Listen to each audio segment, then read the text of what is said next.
বৈধতা এখন ধরেন আপনি, আমি তো মসজিদ কমিটিতে চাঁদা দিচ্ছি, এখন কি বলবেন? আমি তো রিহাবের মেম্বার, প্রতি বছর চাঁদা দিই, কি বলবেন? এটা অবৈধ বলবেন? চাঁদাবাজি নিশ্চয়ই একটা ফৌজদারি অপরাধ, সেটা যদি ঘটে অভিযোগ থাকলে আমাদের কাজটা কি, সেটা হচ্ছে নিশ্চয়ই স্বরাষ্ট্র মন্ত্রণালয় দেখতে পারে, ফৌজদারি অপরাধ হিসেবে ব্যবস্থা নেবে। আমরা যোগাযোগ মন্ত্রণালয়ে আমাদের একটা নিরাপদ সড়ক রাখতে চাই, পরিবহনগুলো একটা শৃঙ্খলার সাথে সেটা চলছে এবং যাত্রী বহন করছে, এটা আমাদের সুপারভিশনের দায়িত্ব।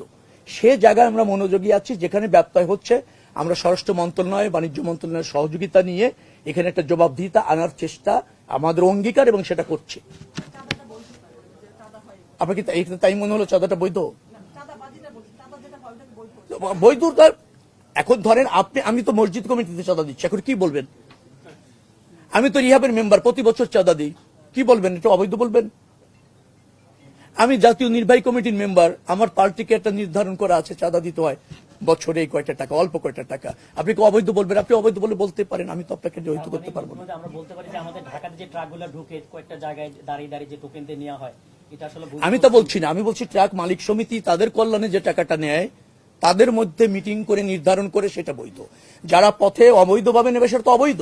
সেটা আপনারা মনোযোগী যদি করতে চান, আমরা তৎপর আছি। স্পেসিফিক বলেন যে এই জায়গায় এটা ঘটছে, ডেফিনেটলি নেসেসারি অ্যাকশন নেওয়া হবে।